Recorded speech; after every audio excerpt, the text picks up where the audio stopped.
boa noite mais uma vez. Sejam bem-vindos ao nosso canal Luz, Lei Divina Ser Luz, nosso canal de Umbanda, para tratar de diversos assuntos aí que tocam a nossa espiritualidade e a nossa religiosidade. Saravá. Então vamos lá, chegamos aqui na nossa 13ª lei apométrica. Existem algumas literaturas que falam de outras leis, mas as leis realmente mais conhecidas e básicas da apometria são essas 13 que nós viemos estudando nesses últimos plantões, tá? Então eu vou ler aqui o enunciado. A 13ª lei apométrica é a lei da influência dos espíritos desencarnados em sofrimento, vivendo ainda no passado, sobre o presente dos doentes obsidiados. Enunciado, para a gente entender melhor essa lei e também saber diferenciá-la das outras leis. Enquanto houver espíritos em sofrimento no passado de um obsediado, tratamentos de desobsessão não alcançarão pleno êxito, continuando o enfermo encarnado com período de melhora, seguido por outros de profunda depressão ou de agitação psicomotora. Então vamos para a pergunta aqui que vocês mandaram. Sobre a 13ª lei. Então, é dito que certos tipos de obsessores não podem ser conscientizados em apenas 15 minutos de um trabalho, sendo então necessário que se tome cuidado extra com esse obsessor após a ocorrência do trabalho. Tendo em vista que a espiritualidade só permite passar pela apometria aqueles que já estão em condições de serem tratados, não seria mais eficaz aplicar os outros tipos de tratamento presentes na casa, consulta, corrente de Ogum, por exemplo, antes de tentar a apometria? Ou poderá passar pela apometria e só então continuar o tratamento na casa? Então vamos lá. Na verdade, toda essa questão, quando se trata de processo de obsessão, ela é muito avaliada, como eu sempre falo, pelos mentores do trabalho. Então, assim, cada obsessão ela é muito peculiar, depende muito da relação entre o obsessor e o obsidiado. Então depende de vários fatores. Então a gente nunca vai ter uma receita pronta nem uma regra geral para esses casos. É tudo avaliado com muita profundidade e caso a caso. Isso é bom que a gente registre e deixe bem claro. Mas o que acontece, gente? Primeiro, quando fala o seguinte aqui, quando vocês perguntam, já que o espírito em 15 minutos não pode ser tratado, mas de antemão a gente sabe que quando um espírito é autorizado a participar de um trabalho de apometria, não é porque ele já tem condição de ser tratado? Gente, ser tratado não é ser curado. Então tem uma diferença. Então, quando a espiritualidade permite, principalmente os nossos Exus e Pombagiras, permite a entrada de um obsessor, de um espírito que ainda vive nas sombras, a receber o tratamento, é porque a espiritualidade vê possibilidades reais de entrar num processo de cura. Mas cada um tem o seu processo de cura, cada um tem o seu tempo de cura, até porque depende do entendimento do espírito, da receptividade desse espírito e da vontade dele de mudar. Porque a cura não é de fora para dentro. Então, primeira coisa. Outra coisa, que a gente já pode fazer uma correlação. Padrinho, será que nós não estaríamos correndo perigo? Porque vamos supor que a gente comece a tratar um obsessor. Esse obsessor não tem como ser curado naquela sessão. Aí ele fica com raiva de um de nós e começa a perseguir alguns de nós. Aí a gente entra naquele contexto da lei da sintonia e afinidade e também da necessidade de aprendizado. Por quê? Nós estamos aqui para aprender a nos proteger. A partir do momento que a espiritualidade sabe que a gente tem condição de lidar, a espiritualidade ela permite algumas experiências, porque senão como é que a gente vai aprender, gente? Não tem como. Agora, a proteção ela vai ser dada no nível de que a gente não tem um atrapalho maior. Obviamente que a espiritualidade... Então é mais ou menos como um pai, uma mãe tá guiando a criança que está crescendo. Tem os momentos de segurar, tem os momentos de deixar cair. Tem os momentos de botar no colo, tem os momentos de fazer andar. Então a espiritualidade também, de certa forma, age assim com a gente, só que com muito mais sabedoria, obviamente, né? Então o que acontece? Se um obsessor é tratado na casa, é por isso que a gente fala, orar e vigiar o tempo inteiro.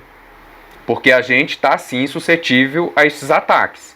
Porém, entretanto, todavia, estamos muito bem protegidos. Só que nós não vamos ser protegidos de crescer. Nós não vamos ser protegidos de aprender. Nós não vamos ser protegidos quando a própria vida nos chamar a nos tornarmos um pouco mais autossuficientes ou utilizarmos a consciência, a nossa mediunidade em nosso favor e tudo que nós já aprendemos para nos proteger. Porque seria muito fácil, né? Eu vou entrar numa casa, assim eu não tenho que lidar com mais nada no mundo, nem do mundo espiritual, e os guardiões e as guardiãs vão me proteger. Não, não é assim. Né? Então, assim, os nossos guias protegem a gente quando não tem um propósito ali naquele ataque. Agora, eles jamais vão proteger a gente do nosso próprio crescimento, das nossas próprias experiências. Isso não pode. Ficou claro? E quanto a essa parte que pergunta aqui que não seria mais eficaz aplicar os outros tipos de tratamento presentes na casa, aí é o que eu falo. Geralmente quem determina, pelo menos na nossa casa espírita ser luz, quem determina os tratamentos são os guias. Mesmo quando um médium já firme, com bastante anos de firmeza, passa um tratamento, ele está sendo orientado. E se ele estiver fazendo errado, pela firmeza que ele tem com os guias dele, na hora os guias chamam a atenção e fazem as mudanças necessárias. Então, assim, gente, corrente de Ogum, geralmente na nossa casa a gente utiliza tudo. A gente faz a corrente de Ogum, a gente tem os passos, a gente tem as orientações, às vezes a gente faz o magismo mesmo, né? Então, tem o momento da apometria, tem o momento só da conversa com o consulente ou só com o médico que esteja passando, tem o momento da doutrinação, ou seja, são vários remédios espirituais, por assim dizer, que são aplicados de forma assim, amorosa, mas sempre com a devida doutrina, né, e fundamento para que a gente consiga observar a melhor forma de cura aí desse espírito, né, de autocura, diga-se de passagem. Lembrando que é aquela história, né, o processo de cura é de cada um. Então a gente vai auxiliar a autocura de cada um, na medida das condições, do entendimento e da própria força de vontade também da pessoa. Existem alguns casos extremos onde a pessoa não tem condição nenhuma de ter vontade própria, aí sim a gente assume um outro tipo de trabalho, um trabalho mais de resgate e de proteção. Nesses casos eu até adianto para vocês que há sim uma proteção da egrégora a ponto de não permitir nenhuma obsessão, nenhuma influenciação naquele momento. Aí quando essa pessoa for um pouco mais resgatada, entrar no processo de cura, aí ela passa a ser orientada e aí vai chegar o momento que ela é de novo entregue ao próprio arbítrio, para aprender a lidar. Então, na Umbanda existe esse momento de socorro? Existe, onde a gente é totalmente protegido e amparado. Mas isso não é comum, isso são exceções. Tá? E é só quando realmente o espírito não tem condição nenhuma, porque já está entrando num processo de que não tem que se falar em vontade de buscar ajuda, em vontade de se curar. Então, assim, a espiritualidade, observando, né, os projetos kármicos e a própria autorização dos mentores da pessoa ali que está com problema, vai agindo nessa proteção aí quase que absoluta, assim, neste momento e bem temporariamente. Tá ok? Então, dando continuidade, agora a gente muda um pouquinho o assunto.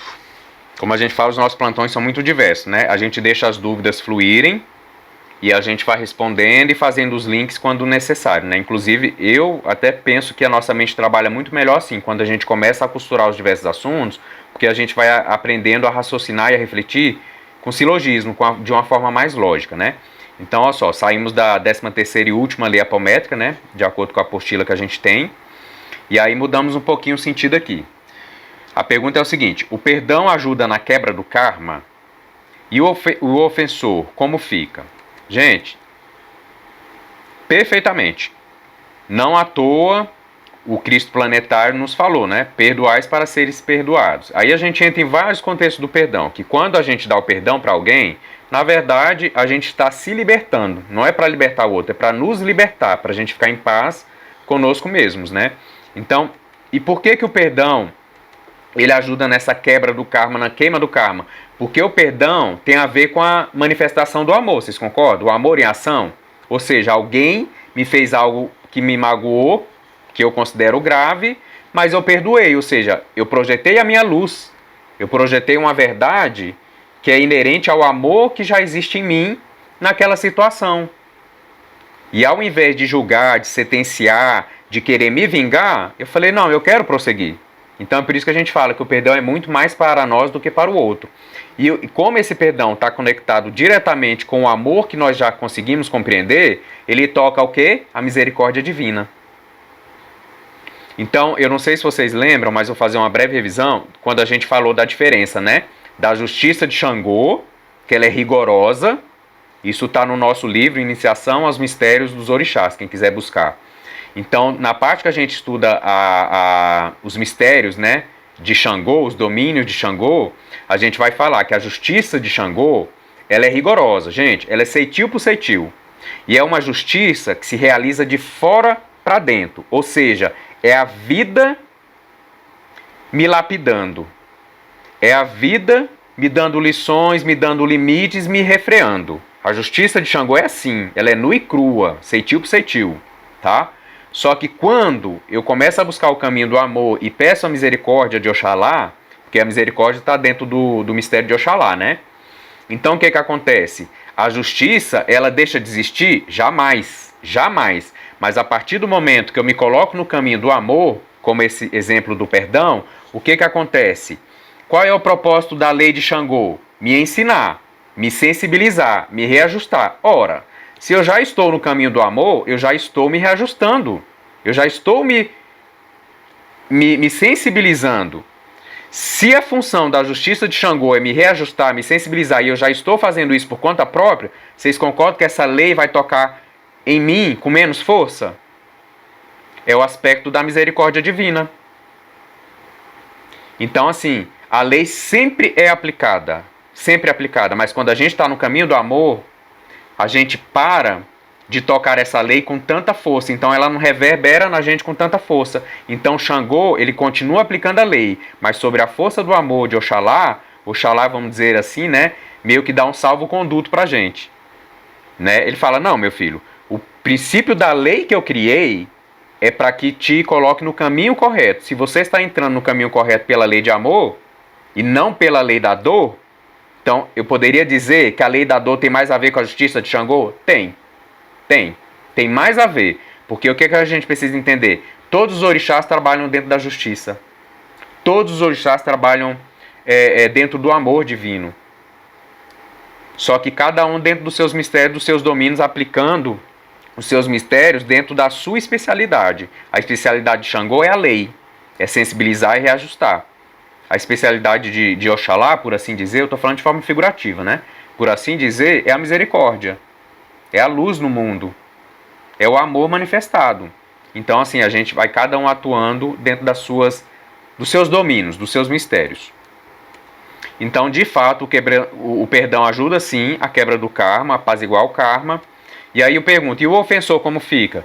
Eu lembro também que eu falei para vocês em outro plantão que quando a gente faz algo errado, o nosso primeiro débito é com a lei e depois com a pessoa.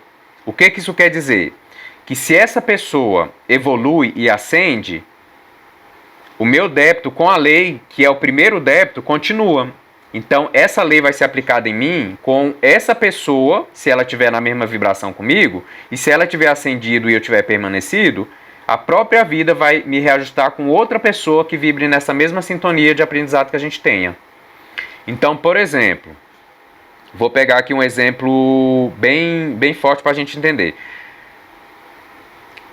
Fulano assassinou Beltrano, certo? Então, Fulano e Beltrano tem uma relação kármica. Fulano está devendo para Beltrano aí. O que acontece? Fulano deve primeiro à lei e, por consequência natural, a esse Beltrano aí. Se esse Beltrano ascendeu, evoluiu para outras paragens, vocês concordam que seria injustiça de Deus fazer com que essa pessoa que ascendeu permanecesse no mesmo plano só para que se cumprisse uma lei de reajustamento?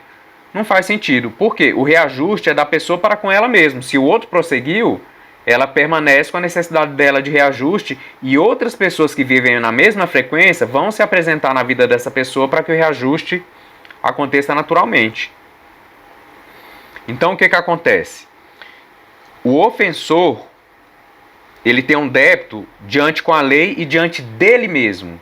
Ele precisa se reajustar não pelo outro, mas para ele mesmo, para que ele próprio possa caminhar dentro da paz, da harmonia que todos nós buscamos no final das contas. Então o que acontece? Se as pessoas com a qual eu tinha uma conexão kármica, essas pessoas evoluíram e eu permaneci, não tem problema. O meu débito com a lei continua, o reajuste é de mim para com a lei e de mim para comigo mesmo. Então, a própria vida, o próprio universo vai me colocar em situações dentro dessa lei de vibração e da atração magnética, onde eu preciso passar por esse reajuste. Quer ver um exemplo? Uma pessoa também, outro exemplo para finalizar, né? Uma pessoa que assassinou alguém aqui, mas nós estamos num processo de transição planetária, certo? Então o que acontece? Vamos supor que essa pessoa é degradada para outro planeta. Ela vai continuar com os débitos dela. Só que agora ela vai estar na escola que ela precisa, dentro das aulas necessárias para sensibilizar a alma dela. Vão ter outras pessoas lá que vibram na mesma sintonia dela, que precisam se reajustar dentro de um mesmo karma. Então o que a gente precisa atender? A nossa necessidade de reajuste é diante da lei e diante de nós mesmos. Quando existe proximidade entre as pessoas com relações kármicas, a espiritualidade planeja tudo isso e aproveita essas situações, como o caso das nossas famílias. Ou seja, quando nós somos reunidos no seio familiar, com toda certeza nós temos questões kármicas. Enquanto isso é possível de ser feito assim, a espiritualidade planeja assim. Quando isso não é mais feito, quando isso não é mais possível de ser feito assim, então outras formas de aprendizado vão sendo providenciadas por essa inteligência que é perfeita e absoluta, né, do universo.